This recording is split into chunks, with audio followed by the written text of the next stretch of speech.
Welcome back to How to Craft Fair. This is episode number 28 in the Craft Fair booth review series where I take a look at a real craft fair booth submitted by one of my channel members, and I'm going to review their booth in 10 different segments. I'll break down things that the vendor is doing well and should continue to do, and then also identify some areas where there's room for improvement. Along the way, keep your craft fair booth in mind so that you can apply these tips to make your booth even better. Let's go ahead and get started. Okay, and so for today's booth review, we're going to be taking a look at Shayna's booth. And Shayna is kind of getting back into craft fairs. All right, so she did it for a bunch of years, but this was, long ago. And now she's getting back into it. So as of yet, there is no business name. All right. And she's based out of Minnesota. And the interesting thing about this booth is that it's family run. Okay, so Shayna runs this with her mom and her aunt. So the three gals have the booth together, and they pretty much split the booth up equally as far as space goes.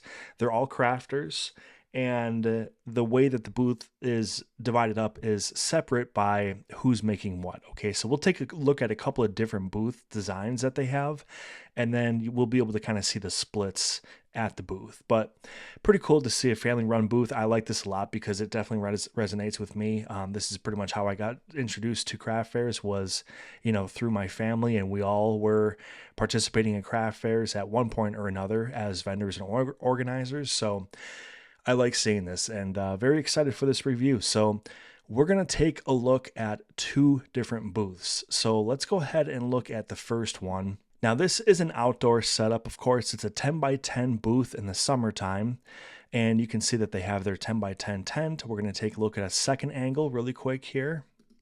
Okay, so here is the left panel, the left side of the canopy.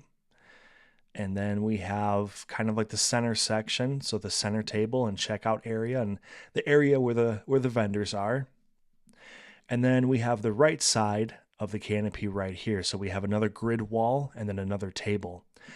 So this is the 10 by 10 outdoor market setup. We're going to be primarily focusing on this setup for the review because I think a 10 by 10 is going to translate to a lot of different situations, and it's by far the most common configuration for a booth, so we'll focus on this one during the review today.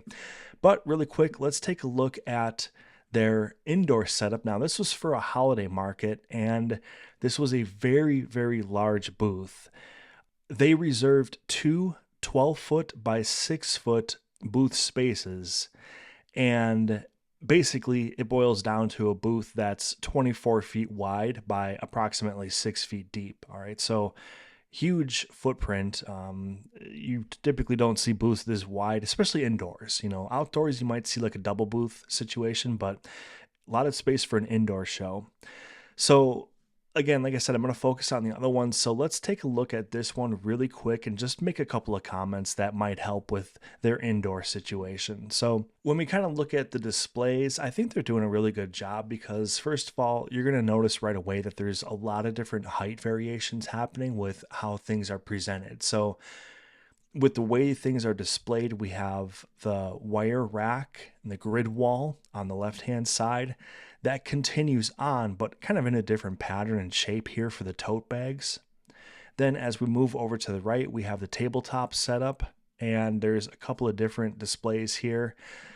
Good use of the tree here for like these ornaments, I think they are. And then we have a couple of small tabletop wire containers, followed by use of wood crates, and that's always good because, like I said, it provides some varying heights for shoppers to look at. So it makes it interesting and visually appealing at the booth. Now, as we continue on to the right-hand side, the booth continues. So I have a second view here we'll take a look at. And this is yet another table in this same setup. Okay, so like I said, super wide setup. And this table is pretty much all textile crafts. Okay, so it's kind of nice to have these all together, and I think they're laid out and displayed really well. When you get into these larger quilts, there's really only so many different ways that you can display these, and I think this is actually kind of nice. Typically, we'll try to steer people away from just laying things down on a table. But there's certain products where, like I said, just because of their shape and their size, sometimes this is just the best way to do it. And people can kind of flip through the designs and take a look at them. So I really like the setup here. I think this is super, super clean and just well thought out. You really don't need much height on a table like this, and I think that it looks good. This particular section here, where you have a bit of a riser in the middle of the table, is nice because it makes it feel balanced. We have about 5 feet on this side, then we come up here in the center section, then we have about 5 feet on this side. So again, it feels really, really balanced and just visually appealing. So good job. I just wanted to point out and take a really quick look at the interior setup, the inside setup, and I like it. I think you made really, really good use of the canopy. Whenever you can use these to your advantage, go for it. I mean, sometimes with the indoor setups, vendors kind of forget about their canopy and how you can make good use of it. Would these grid walls be possible without the canopy here? Maybe, but you'd have to have an entire setup equal to this all the way around. So sometimes it's easier to make use of that canopy. So just keep it in mind, and when you can use it, bust it out at the indoor events, and maybe it'll, work out to your advantage. So I like the setup. I think it has a good flow. It's breathable. It's showcasing a ton of different products with, a lot of variety, but yet they're all kind of just grouped together. And it's easy to navigate this visually just as a shopper, like from a shopper's perspective, because the fact that they're all grouped together, it's like you go from one section to another, and there's like this nice clean cut and divide between these sections. If these were all kind of mixed in, like, so say if you had tote bags over here, then maybe you had some on this wall, and then maybe you had some all the way over here somehow, it would just be a little bit confusing. And you kind of want to have like items grouped together at one booth. So good job. Kudos to you on the indoor setup, especially with this much space. It still feels cohesive and it still feels like one booth. All right, so now let's get into our standard, booth review, the structure that we normally will go in. So we're going to go through the 10 stages and we're going to stick to this outdoor setup the rest of the way. So the first thing that we're going to talk about is displays. As we can see here from this view, we have the grid wall on the left-hand side, and you can see that it's hanging down from the canopy brace and bracket. So that's good use of the canopy. We've talked about this in a few different booth reviews so far where, it's easy to overlook these elements and kind of get stumped on how to display things. But when you start to incorporate and make use of all of your elements that you're bringing to a craft fair, it's going to make things easier for you. So good job using the bracing to hang the grid walls, and then you don't have to worry about anything sticking out down here. So for example, sometimes with the grid walls that stand independently by themselves, sometimes they have like a really big base on them, and it can potentially cause like a tripping situation or, some kind of a hazardous situation for the shopper. So I really like this. It keeps things clean and, like I said, makes good use of the tent canopy. In the middle of the booth here, we have a smaller table. I think this is a 4-foot table because it's a little bit less than half the size of the canopy. So I would say that this is probably a 4-foot table. And on it, we have a couple of wooden crates and some items being displayed. We have an alternate view of this, so we're going to go to that. And here we are. Here's a closer look at it. Really nice job. I think the displays, first of all, they're really cute. They have like a lot of character, a lot of charm and coziness. So this is helping to make the booth look more inviting for the shopper. It's always good to use items that, in my opinion at least, I like the items that look a little bit aged, and like these crates and boxes, they kind of have like a little bit of an aged look to them. You can see like the lettering is fading a little bit, and like I said, it just gives like some character, it just brings that charm into the booth. So very, very nice. The chairs are really, really cool. I can't say that I've seen this before, at least in the booth review series. So these little chairs are such a neat way to add some height, create a great display, have the display adding contrast at the booth, okay, because look at the items. The items are very bright and they're fun colors and they're whimsical. And then the chairs are just like this solid, wood grain look. So looks very, very cool. And then down here, we have a more simplistic approach with kind of like this black box. And again, you can't do better with contrast than this. I mean, the black looks absolutely fantastic against these items because they're so bright and vivid. So very, very good job with that. I'm a big fan of these displays on this part of the booth. All right, then we take a look at the right side, and this is the right-hand side portion of the booth. Fantastic usage again of the canopy bracing, okay, because you can see everything that's being hung from that bracing. So first of all, again, we have the grid walls, like that side grid wall. That's all being hung up from the top. And then over here, very, very cool. You've got like this wooden pole, and that is looped around. I don't know if that's Velcro, probably like a Velcro strap or something like that. And that's just hanging by itself. And then that way you're able to display those quilts in a really, really nice way. The designs are, you're able to see the designs from such a nice distance, so this is absolutely fantastic. Then alternatively down here, if people want to kind of take a closer look and get their hands on them, you've got them doubled down on the table. So it's nice to see them displayed in a couple of different ways because, people might be checking them out like in different manners. And by displaying them outwards like this and not just on the table, you are potentially attracting people from a further distance away because having it facing outwards, you'll be able to see that from a greater distance, of course, as opposed to something just being on the table. So I like that you've done it both ways.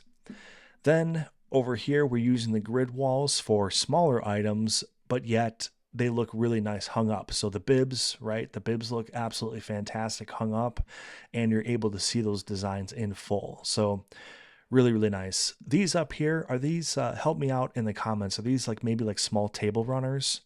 Either way, again, you're able to see quite a bit of the design. So that looks really nice. On the far right, we have some items that are packaged independently. And then down on the table, we kind of continue that with packaged items laid down on the table. And then in the middle, there are smaller items. So these ones here, they look like kind of like the bowl koozies, right? For like a hot bowl and things like that. Then we got some keychains and what I believe are either patches or stickers. Okay, so good variety of items. It's interesting. It's a nice mix of crafts at this booth. And again, I really like the fact that this is coming from 3 family members. Everybody's able to kind of put their own personal touch in and create what they want and still make it look like a cohesive booth. So yeah, as far as the displays go, I think that you're doing a really nice job. I like especially the use of the side walls is a highlight for me. I think the way that you have the grid walls kind of hung up is really nice. And again, eliminating any kind of problems that you might see with accessibility and kind of tripping hazards at the foot level of the booth. So really great job. This table again is really, really nice. So yeah, no complaints with the displays at all. And as far as tips goes, maybe you could spread things out a little bit more. For example, there's kind of like an underutilization in this area of the booth. Okay, so kind of like this back right corner. So maybe what I would do is actually take these quilts that are hung up on that wooden rod and replicate it over here. So either add some more and put more out, or simply move this one if you don't have enough supply and inventory. The reason why I kind of suggest this is basically if we're looking at the booth like we are right now, if we're looking kind of head on the way a shopper would as you're basically approaching the booth, it would be nice to have something fill some space on this back wall, because right now without a marketing banner, it does look a little bit empty. Now, let's say in the future, if you settle on a business name together and you say, okay, this is going to be our business name, we're going to start to kind of incorporate our branding into the booth. If you had a banner here, like a nice either 6 or 8 foot banner, really either way, That would probably alleviate some of that need to kind of fill in some space over here. Okay. And then you could probably just keep the quilts on the right hand side like you have now. So either way, I would say quilts over here or marketing banner over here. And that is basically going to solve kind of that big blank white issue that's going on in the background. Okay, so now we're going to dive into pricing. We're going to take a closer look at some different areas of the booth. And right here, we can see all the tags hanging from these items, all individually priced. Okay, so every one of these bags, clutches, whatever you might want to call them, right?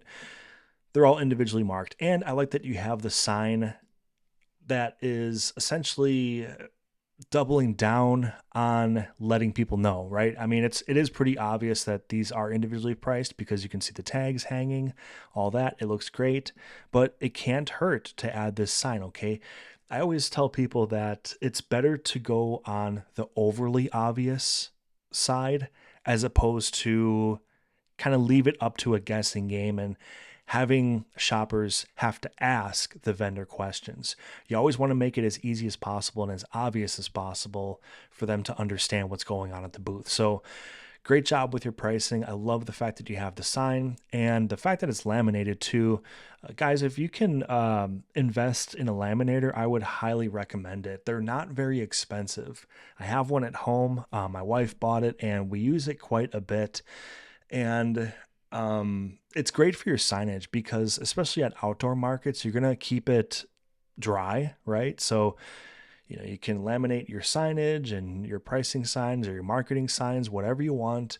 And that way it's going to be far more durable. Also with wrinkles and seeing things get folded up, laminated stuff doesn't do this basically, unless you're like egregiously being rough with it. So, it's a good idea. I mean, laminators, it's probably a good idea to invest in one if you're going to be doing markets. I mean, at least a few times a year, then I would probably, consider getting one for your home office and crafting area setup.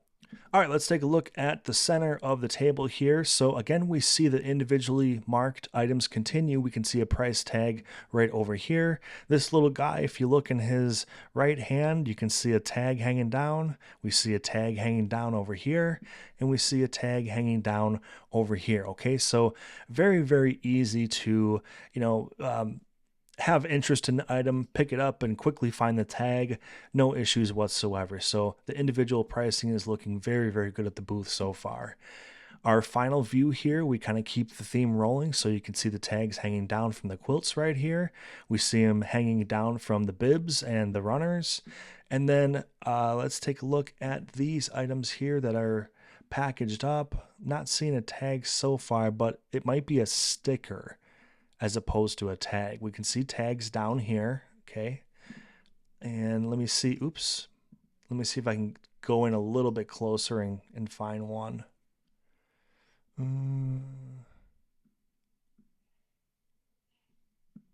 Okay, so not seeing a tag, but there's not really anything to hang a tag on when you package them like this. So odds are these are stickers, okay? That's probably what I'd be willing to bet is happening here. But when we look at all the other parts of the booth, they're doing a fantastic job with pricing. So I would assume that that's continuing on with these items as well. Okay, so really great work with the pricing. It's very clear and obvious, and that's exactly what you want to be doing. So good job with that. Okay, now let's talk about signage. So this is where there hasn't been that establishment into like the formal business yet, where a lot of signage starts to get introduced. Okay, so I'm going to combine the two elements basically, and we're going to do signage and marketing back to back, okay, because we're going to be talking a lot about the same stuff in these two elements. So the types of signage that you would normally see at a booth are kind of like your pricing related signage. So on this side view here, we do see a small payment option sign.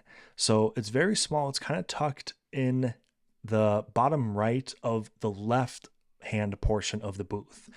what I would recommend is taking this same sign and then moving it to this table.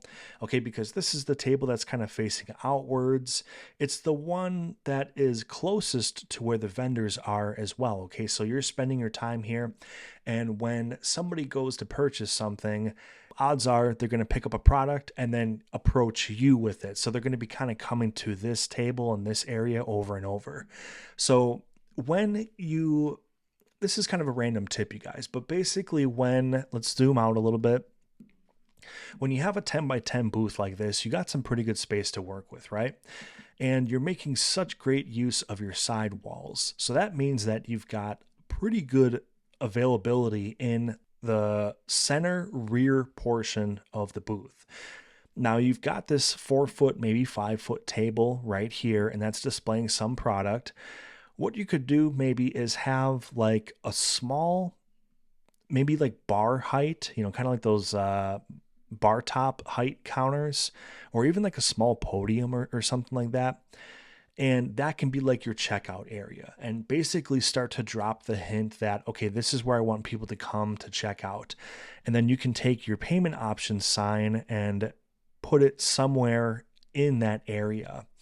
And it's a good idea to kind of carve out this checkout space because, first of all, it just makes it easy for the shopper, like where to go and what to do. It just makes them comfortable. Okay. And that's like a big deal at these booths because a lot of people really like craft fairs, shoppers, but there's some anxiety sometimes because every booth is different. It's not like you're going to a department store where if you go to one Kohl's or if you go to one Target, like they're all basically the same and you know exactly what to expect, right?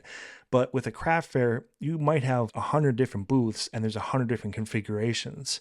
So making it as easy and obvious as possible for where the checkout area is and things like that, it's going to make people feel comfortable.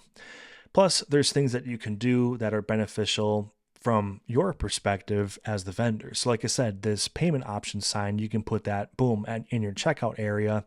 And that is going to probably relieve you of some questions because the way that this sign is kind of tucked off to the side here, you probably get approached with people saying like, hey, do you take Visa? Hey, do you take American Express or PayPal or like whatever, you know what I mean?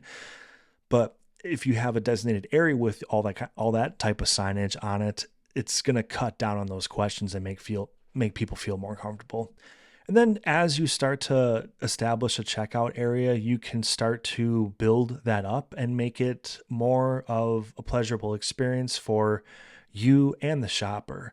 So another perk of having a designated checkout area is that you kind of get people like it sounds kind of mean, but like you kind of get them out of the way. Okay. Because once people are starting to check out, you want other people to be able to still come into your booth and shop. Okay. That's where you can really start to make some good sales at your booth, is when you start getting these overlapping sales to occur. Okay. So by having a designated checkout area, say like right here, that shopper who's buying something would be standing here and they're not blocking other opportunities at the booth. Okay.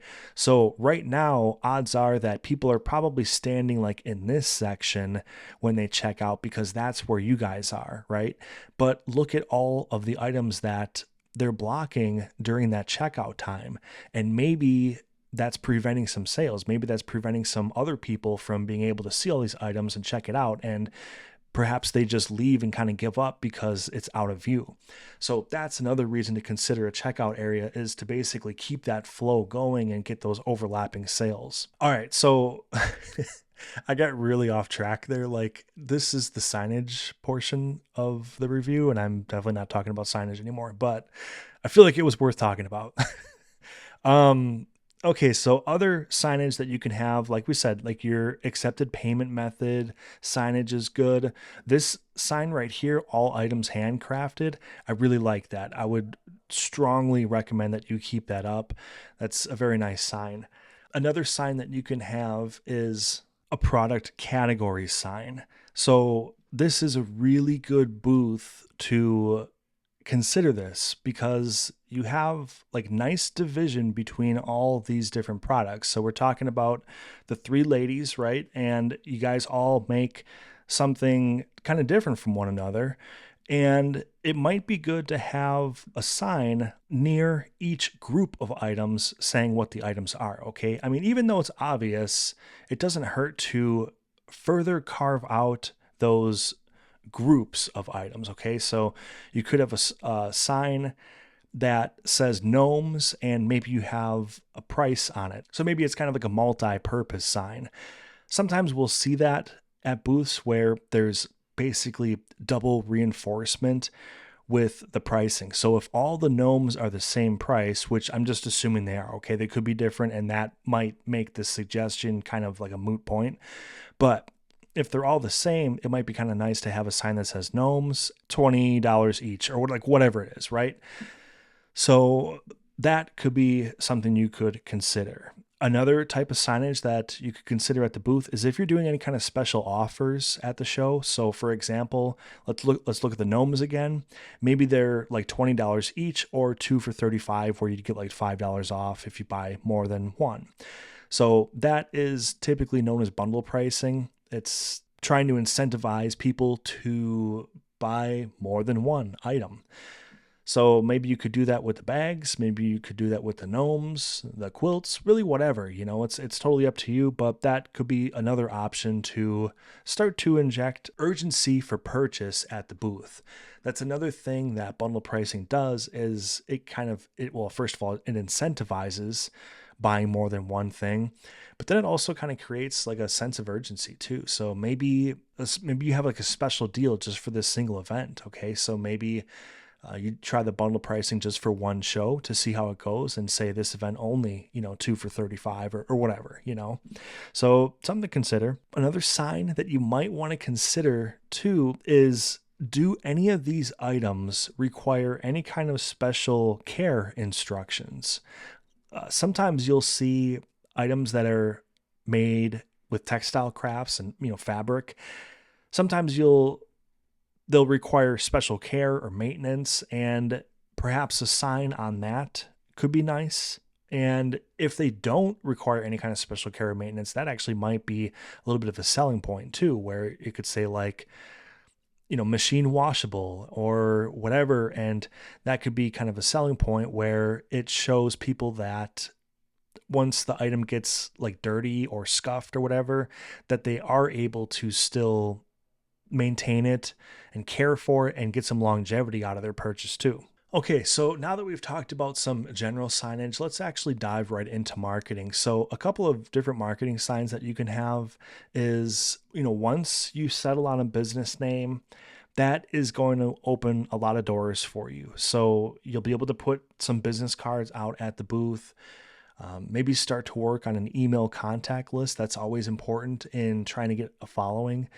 And you can start to put some signage out at the booth. So let's say you settle on a business name. Well, it'd be nice to have a banner or at least some kind of a tabletop sign that tells people a little bit of your story, because honestly, the family-run booths where it's like a mother-daughter and you guys even have, mother-daughter aunt, it's really neat, and people appreciate that. They're coming to craft fairs because they want to buy from the makers. So there's already like a special connection there. But when it's a whole family that's involved, that's really cool. It's almost like taking that to the next level. So definitely give that some consideration. I would really strongly consider a business name that somehow hints at that. I think that might help quite a bit to connect with the shoppers. And having some kind of information out, maybe you have a sign that says a little bit about like your story, how you all decided to do this together, because again, people resonate with that, they connect with that, and it gives people like an attachment to your shop, and it makes their purchase feel even more special to them. All right, now let's talk about vertical space. So vertical space at the booth is pretty strong. We have the two side walls, and they're using quite a bit of area, and they're at a really good height. So if a person is standing here, they're probably eye level with this sign, so There's some designs above that, sometimes designs below that, and I think it's just a really nice height on both sides here. The table, I actually like that a lot of the items are just flat on the table because of the fact that you have this up here. So you pretty much are covering this whole level from like hip height all the way up, okay? So very nice over here. And then finally in the center section, I do like the height. Maybe I would flip this though. I would kind of mirror it and have the highest portion on this side and then have it kind of sloping downward. So basically mirror everything that's on this table. The reason why is because you're coming off pretty good height over here, and then it's like such a drastic drop to get down to this lower wooden box down here.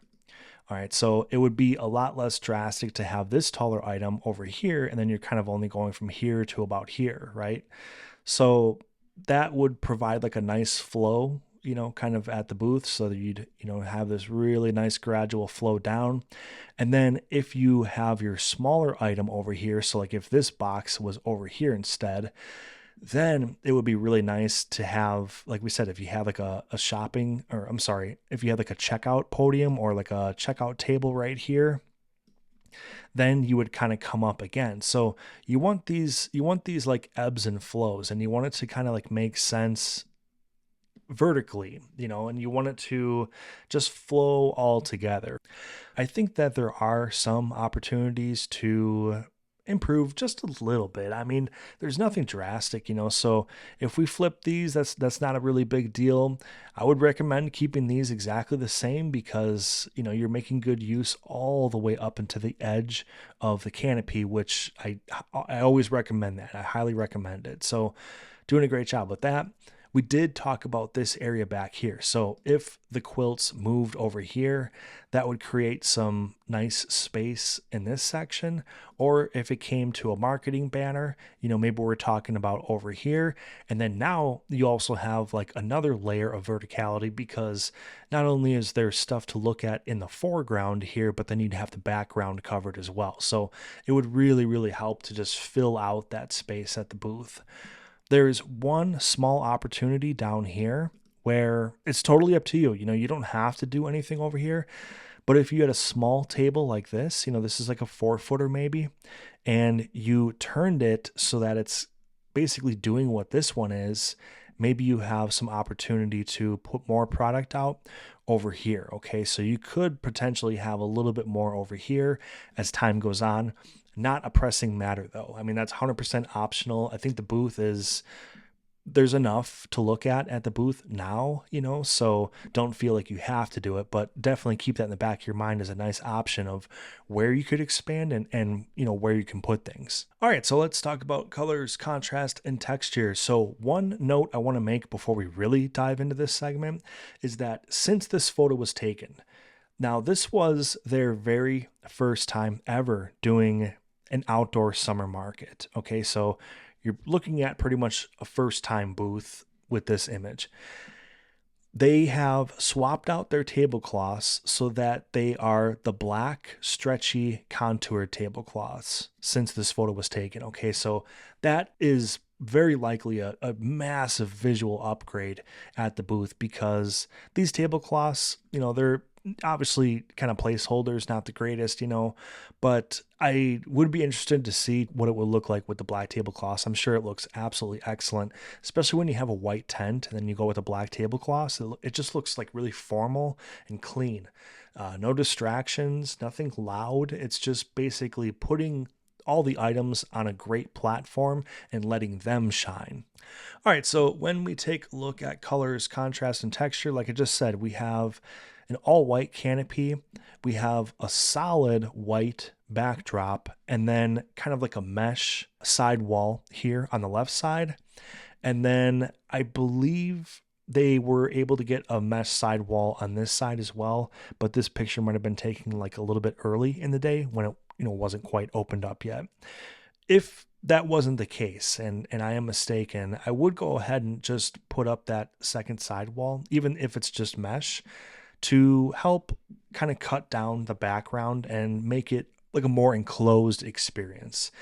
And that's going to provide less distractions and fewer things to look at, frankly, for shoppers. You want them basically just honed in on your items and not give them a whole lot else to look at. So it's kind of an aggressive tactic to sort of close people in, but it works. It really does work. So then also to note, the black tablecloths that probably would solve the issue of the containers being exposed.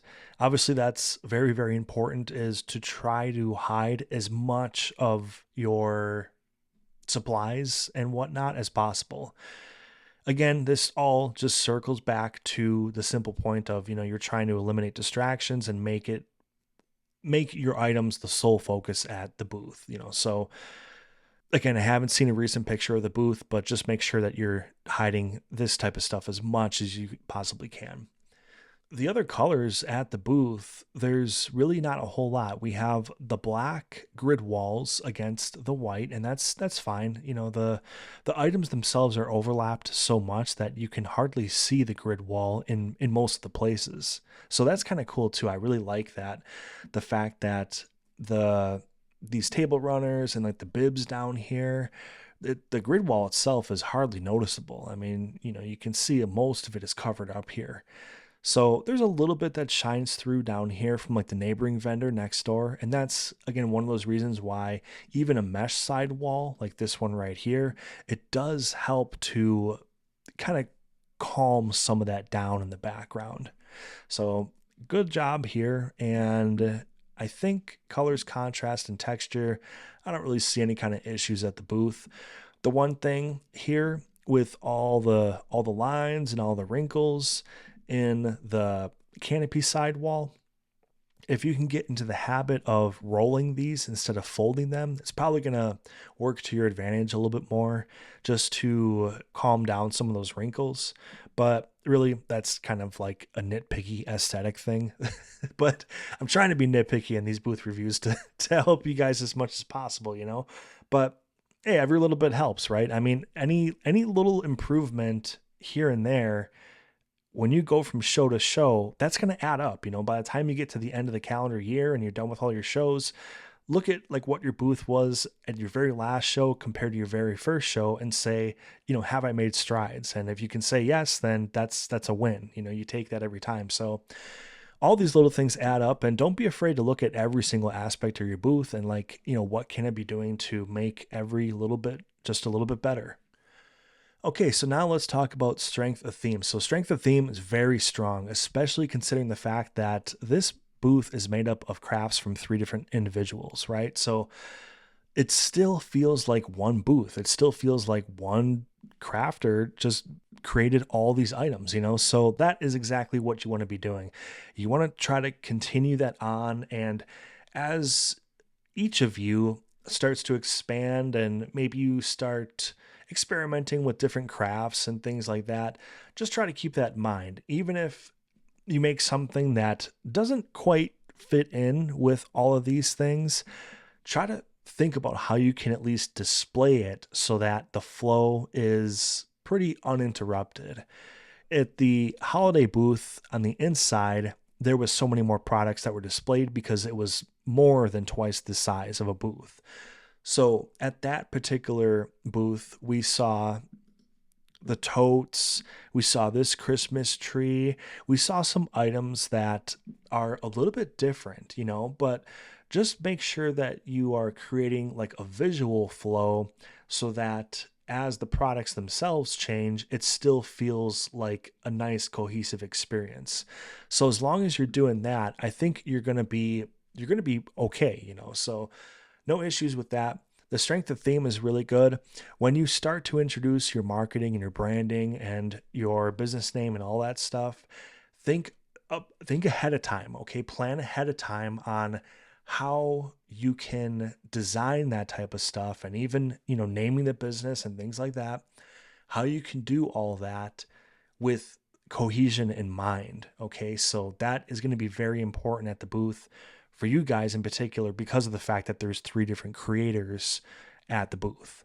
All right, now let's talk about accessibility. So accessibility, I'm going to cover a few different things. The first is physical accessibility into the booth for shoppers. Is it physically inviting?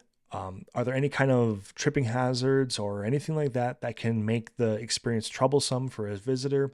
So let's talk about that first of all. Now, the first thing I see here is proper tent weights. So we see the bag on the tent canopy and it's wrapped around properly. All right, and then we see it over here on this side as well. It's Velcroed in 3 locations, so that's good and secure. These I don't know what to call them, like sandbags or weights, whatever you want to call them. I like them because they weigh a decent amount, but they're vertical, right? So they're much taller than they are wider. And because of that, you're saving on people's foot space. So the shoppers don't have to kind of dance around something that's big and wide. It's nice and slender. So seeing these kind of tent weights is a good sign. Also, we talked about the left side of the booth here. Without a rack that's standing on the ground, you don't have to worry about the stand legs sticking out. So that is good to see right there. And the tablecloths, as I said before, they have since switched to the stretch tablecloths, and those are always great for accessibility as well because they're contoured inwards, and that means that as you approach the table and you get close to it, maybe you're even standing up against it, it doesn't matter, okay? Because your feet are basically, they're underneath you, obviously, right? So a tablecloth is not going to get in the way when you have those stretch tablecloths. So all in all, really great accessibility. And then let's consider, do the people want to get into the booth? Is it inviting? To me, it's very inviting. There's a big open area, so your layout is very like walkable, friendly, and approachable. People are able to access the booth, not have any issues. You're probably able to get about, I would say probably about 6 people in here, no problem. A couple people maybe like in front here. So maybe a couple people here, maybe 2, 3 here, 2 or 3 over here, like tops. So if you're squeezing people in, you might be able to get like 7 or 8, but all in all, very good. So there's a lot of room in here. And as far as the tidiness and orderliness of the booth, we did talk about hiding the totes, and I don't think that's going to be an issue any longer with the new tablecloths kind of hiding the stuff behind it. So that's fantastic. That's a really great upgrade to hear that you guys did that. And then on the table, you don't see any kind of drinks and snacks. We can take a closer look over here. Still nothing. No bottles and drinks and snacks. There's one bottle in the chair right here, and that's great. That's exactly what you want to be doing. Utilize those cup holders so that your tables stay nice and clear. So fantastic. All right, so we're going to go ahead and move on to general use of space. I think it's pretty good at the booth. We did talk about a couple of opportunities, maybe here on this back wall with either moving the quilts over or just adding additional quilts. And then we also talked about maybe a marketing banner here on the back wall. And then at some point, if you wanted to expand out on this left side, you could, but fully optional. Okay, so general use of space, I'd say, is very good. One thing I do want to touch on one more time is the fact that you have these grid walls all the way up to the front post. Okay, so like that front brace for the canopy. Very, very important that you have them in front like this, because as people are approaching your tent and your canopy from the sides, they're going to get a good look at this stuff if it's slid all the way up to the front. As opposed to, say, for example, if you just like centered it and you had it like maybe starting here and then it went to like here and it was centered on the inside of the tent. Well, this is basically about 1.5 or 2 feet of viewing opportunity that you've missed out on because you don't have the grid wall slid all the way up to the front. Okay, so this is one of those little like subtle things that it's easy to overlook, easy to forget about, but I'm glad to see that you're doing it. Okay, so that's a definite highlight at the booth. Now, general use of space, sometimes I talk about, how much you can get into a booth, but I think just as important, it's worth talking about the breathability. And are you keeping things like airy enough, or does it feel just absolutely jam crammed? And it doesn't feel that way. It feels like it's sitting in this like happy medium spot where there's a good amount of product out there and it's displayed in a way where there is room for people. Okay, so that's definitely worth talking about and noting.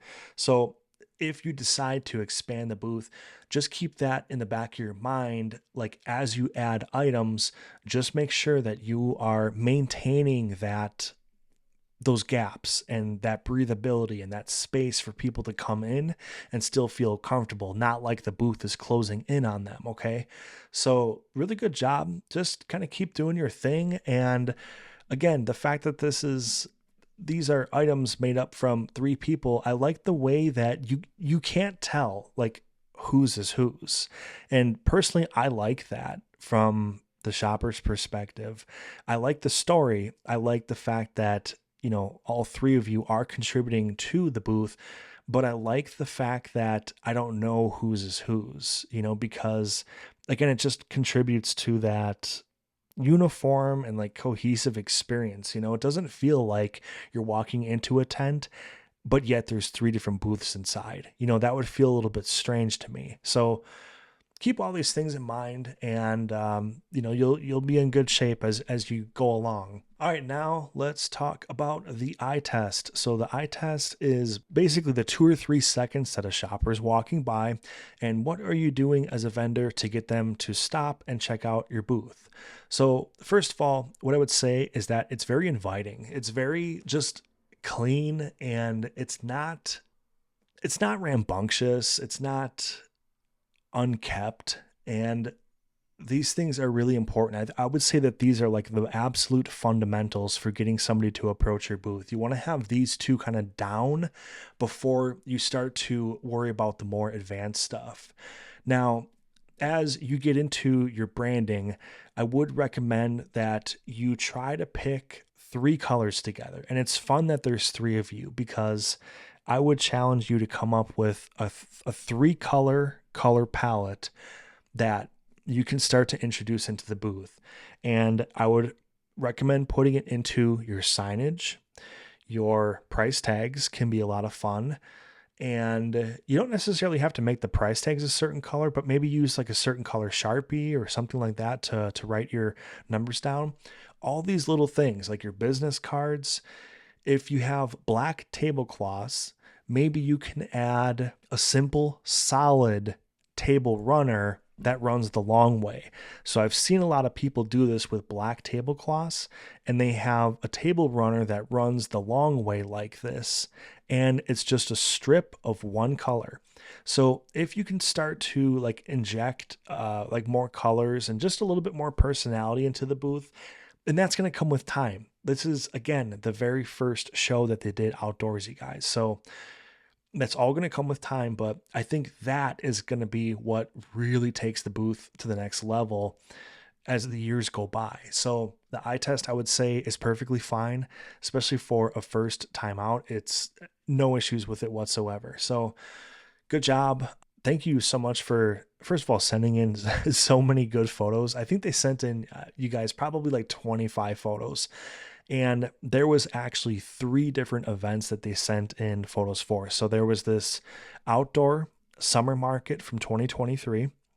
Then there was the 2023 large holiday market, which was the 24 by 6 foot booth that we saw earlier.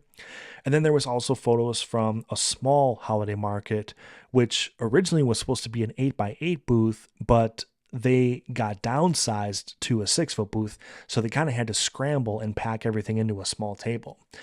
But great photos. I was able to look through and really get a good grasp of your booth. And I really appreciate that. That makes the reviews a lot easier, at least on my end, Also want to thank you for being a channel member. I sincerely appreciate you and all the channel members for supporting the channel. It really helps me to just invest my time into the channel and make it as good as I can, To become a channel member, check out the link below that says join, and you can see all the different like perks and things that come with being a channel member. But one of them is getting your booth reviewed. So normally at this point of the booth review, I would say, please follow on social media. But if I hear from Shayna that they have established a website or social media or something like that, I'm going to add it into the description of the video. I can't change the video once it's released, but I can at least change the description. So be sure to look down in the video description to see if they've added some social links, and I can go ahead and add those so that you can follow them and help them out with getting a little bit of a following and getting some networking contacts going on. So this was booth review number 28. And if you want to check out all the other booth reviews, click on the playlist above, and thank you all so much for watching.